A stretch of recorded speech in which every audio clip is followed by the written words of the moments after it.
Celebrity തടവുകാരനായിട്ട് jail റെഡിയായി നിൽക്കുകയാണ്. കാരണം അല്പം അല്ലാതെ അവൾ നഗ്നയായി നടന്നു, അതുകൊണ്ട് അവൾ എന്റെ കൃഷിയിടമാണ് എന്ന് ചിന്തിക്കുന്നത്. എത്ര സെലിബ്രിറ്റി ആയാലും, എത്ര ബിസിനസ് മാഗ്നറ്റ് ആയാലും, എത്ര ധനാഢ്യനായാലും നിയമം അവരെ. എല്ലാവർക്കും ജോബിന ജുവൽ വണ്ടേഴ്സ് വ്ലോഗിലേക്ക് സ്വാഗതം. പ്രിയ സുഹൃത്തുക്കളെ, ഞാനൊരു സന്തോഷ വാർത്ത അറിയിക്കാനാണ് വന്നത്. അതിനു മുമ്പ് ഞാനൊരു കാര്യം പറഞ്ഞോട്ടെ. ഞാനിപ്പോ വെളിയിലൊക്കെ പോയിട്ട് വന്നതേ ഉള്ളൂ. വളരെ ടയേർഡായിട്ടാണ് ഈ വീഡിയോ എടുക്കുന്നത് കേട്ടോ. അതുകൊണ്ട് ഞാനൊന്ന് മുൻകൂട്ടി പറയുകയാണ്. അപ്പോൾ ആ സന്തോഷ വാർത്ത എന്താണെന്ന് അറിയണ്ടേ? നമ്മളെ ബോച്ചയെ ഇന്ന് കോടതിയിൽ ഹാജരാക്കിയായിരുന്നല്ലോ. അപ്പോൾ 2-2:30 ആയപ്പോൾ തന്നെ നമ്മുടെ കോടതിയിലെ നിയമ നടപടികളെല്ലാം തന്നെ തീർന്നായിരുന്നു. അങ്ങനെ നമ്മുടെ ബോച്ച വിധി കേട്ട് ഉടനെ കുഴഞ്ഞു വീഴുകയാണ് ഉണ്ടായത്. ആ വിധി എന്തെന്നല്ലേ? അദ്ദേഹത്തിന്റെ ജാമ്യം നിഷേധിച്ചു. അത് തന്നെയാണ് വിധി എന്ന് പറയുന്നത്.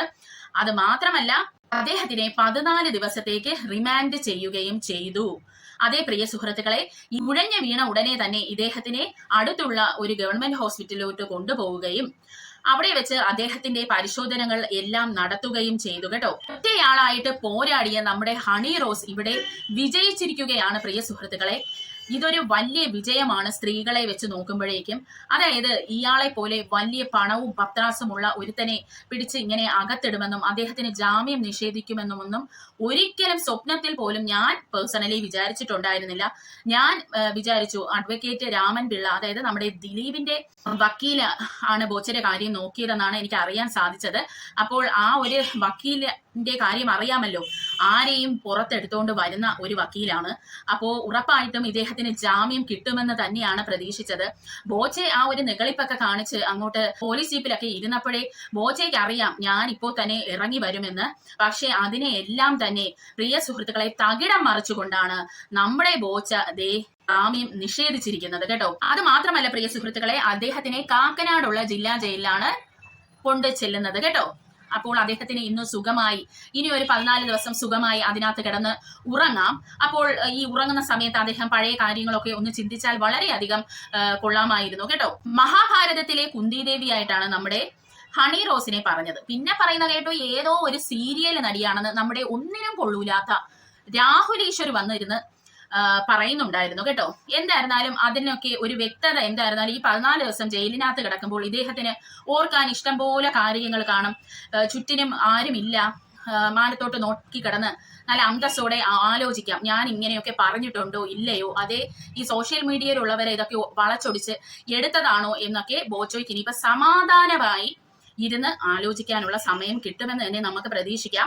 ഏതായിരുന്നാലും നമുക്ക് ആ ന്യൂസ് ഒന്ന് കാണണ്ടേ, അതൊന്ന് കണ്ടിട്ട് വരാം. പ്രത്യേകിച്ച് സുരക്ഷയൊന്നുമില്ല എങ്കിലും കാക്കനാട് ജയിലിലേക്ക് എത്തുന്ന സെലിബ്രിറ്റി തടവുകാരനായിട്ട് ജയിൽ റെഡിയായി നിൽക്കുകയാണ്. കാരണം അല്പം മുമ്പ് ഞാൻ ജയിൽ സൂപ്രണ്ടിനോട് ചോദിച്ചു ഏത് നമ്പറായിരിക്കും അദ്ദേഹത്തിന് കൊടുക്കുക എന്നുള്ളത്. പക്ഷേ അദ്ദേഹം പറഞ്ഞു അങ്ങനെ ഒരു പ്രത്യേകിച്ച് നമ്പരൊന്നുമില്ല, വരുമ്പോൾ ആ കാണുന്ന ആ സമയത്തുള്ള ഒരു ഡ്രസ്സായിരിക്കും, നമ്പറോട് കൂടിയ ഡ്രസ്സായിരിക്കും കൊടുക്കുക. എന്തായാലും കാക്കനാട് ജില്ലാ ജയിലിലെ സമീപകാലത്തെ ഒരു സെലിബ്രിറ്റി തടവുകാരനായിരിക്കും ബോബി ചെമ്മണ്ണൂർ.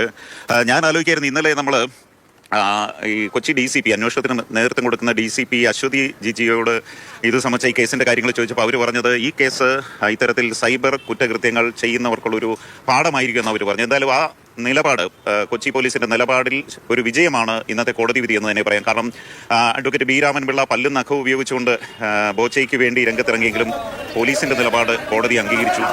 അങ്ങനെ ഒരുപക്ഷെ ഇത്തരം കുറ്റകൃത്യങ്ങൾ ചെയ്യുന്നവർക്ക് എത്ര സെലിബ്രിറ്റി ആയാലും, എത്ര ബിസിനസ് മാഗ്നറ്റ് ആയാലും, എത്ര ധനാഢ്യനായാലും നിയമം അവരെ ഫോളോ ചെയ്യും, അവരെ പിന്തുടരും എന്നതിന്റെ ഏറ്റവും വലിയ ഉദാഹരണമാണ് ഈ കേസ്. ഒരുപക്ഷെ ഇത്രയും വലിയൊരു സെലിബ്രിറ്റി ഇങ്ങനെ ഒരു സൈബർ കുറ്റകൃത്യത്തിൽ ഇങ്ങനെ അകത്താകുന്നത്, ജയിലിലാകുന്ന ഒരുപക്ഷെ കേരളത്തിൽ ആദ്യമാണ്. അതുകൊണ്ട് തന്നെ ഈ കേസ് ഇത്തരത്തിൽ മോശം കമന്റ്, സോഷ്യൽ മീഡിയ ഉപയോഗിച്ച് മോശം പദപ്രയോഗങ്ങൾ നടത്തുന്നവർക്കുള്ള ഏറ്റവും വലിയൊരു മുന്നറിയിപ്പാണ് നൽകുന്നതെന്ന് പറയാൻ കഴിയും. 15 മിനിറ്റ് ന്യൂസിൽ നമുക്ക് അറിയാൻ സാധിച്ചത് ബോബി ചെമ്മണ്ണൂരിന് പ്രത്യേകിച്ചുള്ള ഹെൽത്ത് ഇഷ്യൂസ് ഒന്നുമില്ല. അതുകൊണ്ട് തന്നെ അദ്ദേഹത്തിനെ ഹോസ്പിറ്റലിൽ നിന്ന് ഇപ്പോൾ കാക്കനാട് ജയിലിലേക്ക് കൊണ്ടുപോയിക്കൊണ്ടിരിക്കുകയാണെന്നാണ് നമുക്ക് അറിയാൻ സാധിച്ചത്. ന്യൂസ് ചാനൽസിലൊക്കെ അതാണ് കാണിക്കുന്നത് കേട്ടോ.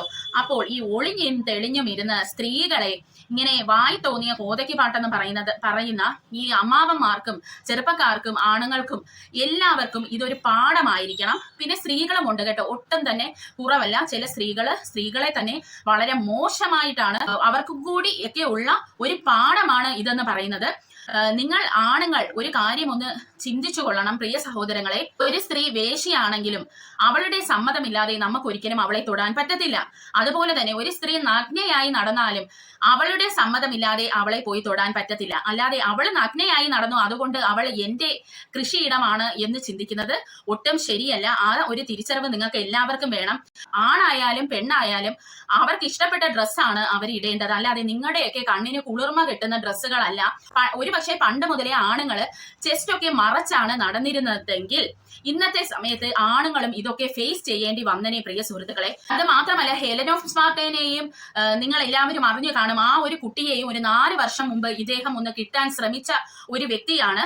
നിങ്ങൾ അന്ന് ആലോചിക്കണം, ഹെലൻ അവിടെ ചെല്ലുമ്പോൾ ഇദ്ദേഹം ഹെലനെ കണ്ടിട്ട് ചോദിച്ചത്, നീ 9-ലോ 10-ലോ പഠിക്കുന്നെന്നാണ് ഞാൻ കരുതിയതെന്നാണ് ബോച്ചെ പറഞ്ഞത്. അപ്പോൾ ബോച്ചയ്ക്ക് വേണ്ടത് 9-ലും 10-ലും ഒക്കെ പഠിക്കുന്ന പെൺകുട്ടികളെയാണോ, കിളിന്ത് പെൺകുട്ടികളെയാണോ വേണ്ടത്? അത് എന്തിന്റെ രോഗമാണ് ഇത്? ഹണി റോസ് പറഞ്ഞ കണക്കുണ്ടല്ലോ, സെക്ഷൽ ഫ്രസ്ട്രേഷൻ കാരണം മെന്റൽ പ്രോബ്ലം ആയി പോയെന്നാണ് എനിക്ക് പേഴ്സണലി തോന്നുന്നത്. അതുകൊണ്ട് നമ്മുടെ ബോച്ചെ ഇനിയെങ്കിലും ഒരു കാര്യം ആലോചിക്കണം. നിങ്ങളുടെ കുടുംബത്തിലുള്ള ഏതെങ്കിലും ഒരു പെണ്ണിനെ ആരെങ്കിലും ഇങ്ങനെ വർണ്ണിക്കുന്നു, ഒരു സ്റ്റേജിന്റെ മുമ്പിൽ വെച്ച് വർണ്ണിക്കുകയാണെങ്കിൽ, അല്ലെങ്കിൽ പൊതു ഇടത്ത് വെച്ച് വർണ്ണിക്കുകയാണെങ്കിൽ നിങ്ങൾക്ക് അത് പിടിക്കുമോ? ഞാൻ ഈ ഓരോ പുരുഷന്മാരുടെതുമാണ് ഇത് ചോദിക്കാനായിട്ട് ആഗ്രഹിക്കുന്നത്. ഇനി എത്ര നാളാണ് ഞങ്ങൾ സ്ത്രീകൾ നിങ്ങളെയൊക്കെ ഭയന്ന് ജീവിക്കേണ്ടതെന്ന് അറിയത്തില്ല. നിങ്ങൾക്കൊക്കെ വേണ്ടി നമ്മുടെ പല ഇഷ്ടങ്ങളും ത്യജിച്ച് മൂടി മറച്ച് എത്ര നാൾ നടക്കണമെന്ന് അറിയത്തില്ല പ്രിയ സുഹൃത്തുക്കളെ. സ്ത്രീകളുടെ ശരീരഘടന അനുസരിച്ച് എപ്പോഴും അവരുടെ ദേഹത്ത് ചൂടായിരിക്കും. അവർ പല രീതിയിലുള്ള ഹോർമോൺ ഇംബാലൻസിൽ കൂടെ കടന്നു പോകുന്നവരാണ്. ഒരു പ്രസവമൊക്കെ കഴിഞ്ഞാൽ ശരീരത്തിൽ നിന്ന് വരുന്ന ചൂടിനൊന്നും ഒരു കുറവുമില്ല. അന്നേരമൊക്കെ ഒന്ന് തോന്നും എന്നെ അടിയിലൊന്നും ഇടാതെ ഒരു നൈറ്റി മാത്രം ഇട്ടൊക്കെ നടക്കണമെന്ന്. അങ്ങനെയൊക്കെ എത്ര സ്ത്രീകൾക്കാണ് നമ്മുടെ ഈ ഇന്ത്യയിൽ നടക്കാനായിട്ട് പറ്റുന്നത്? കാരണം ഇങ്ങനെയുള്ള കാമപിശാചുക്കളാണല്ലോ ഇരുന്ന് വെള്ളം ഇറക്കുന്നത് സ്ത്രീകളെ കണ്ടിട്ട്. കുറെ അവന്മാരുണ്ട്, പോച്ചേ എന്ന് പറഞ്ഞ് വിളിച്ചുകൊണ്ട് നടക്കുകയാണ്. ഇവന്മാരുടെ അടുത്തൊക്കെ പറയാൻ, നീയൊക്കെ ഒരു കാര്യം ചിന്തിച്ചോളൂ, നിന്റെയൊക്കെ അമ്മയെയും പെങ്ങളെയും ഇദ്ദേഹം ഈ കണ്ണിൽ കൂടി തന്നെയായിരിക്കും നോക്കുന്നത്. അത് പിന്നെ പറയുന്നില്ലെന്നേ ഉള്ളൂ. അത് സ്വയം നിങ്ങൾ തന്നെ ഒന്ന് ചിന്തിച്ചു നോക്കിയാൽ നിങ്ങൾക്ക് അറിയാമായിരിക്കും. അതുകൊണ്ട് പ്രിയ സുഹൃത്തുക്കളെ, ഇനിയെങ്കിലും ഈ സ്ത്രീകളെ എന്തും പറയാമെന്നുള്ള ഒരു ചിന്ത നിങ്ങളൊക്കെ നിർത്തണം. നിങ്ങളൊക്കെ റെസ്പെക്ട് ചെയ്യണം. നിങ്ങൾ ഒന്നുമില്ലെങ്കിലും നിങ്ങളെയൊക്കെ ഈ ലോകത്ത് കൊണ്ടുവരുന്നത് ഒരു സ്ത്രീയാണ് എന്നുള്ള ഒരു ചിന്ത നിങ്ങളുടെ മനസ്സിൽ വേണം കേട്ടോ.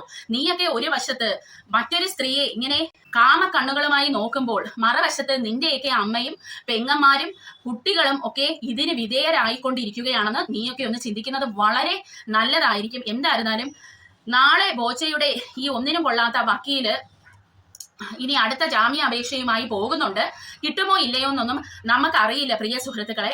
എന്തായിരുന്നാലും അദ്ദേഹത്തിന് കിട്ടിയാലും ഇല്ലെങ്കിലും എനിക്കിത് സന്തോഷമാണ്. കാരണം ഇത്രയും ഒരു പണച്ചാക്കായ ഒരു വ്യക്തിയെ ഒരു ദിവസമെങ്കിലും അറസ്റ്റ് ചെയ്ത് ജയിലിൽ ഇടാൻ പറ്റിയതിൽ വളരെ സന്തോഷം. കേരള പോലീസിനും ഒരു ബിഗ് സല്യൂട്ടാണ് ഇവിടെ കൊടുക്കുന്നത്. അതുപോലെ ഹണി ഇങ്ങനെയുള്ള ഒരു കാര്യത്തിന് മുൻകൈയിട്ട് ഇറങ്ങിയ ഹണി റോസിനും വലിയൊരു താങ്ക്സ് ഉണ്ട്. അപ്പോൾ അടുത്ത ഒരു വീഡിയോയുമായി വരുന്നവരെ ചിൽഡ്രൻ ബൈ.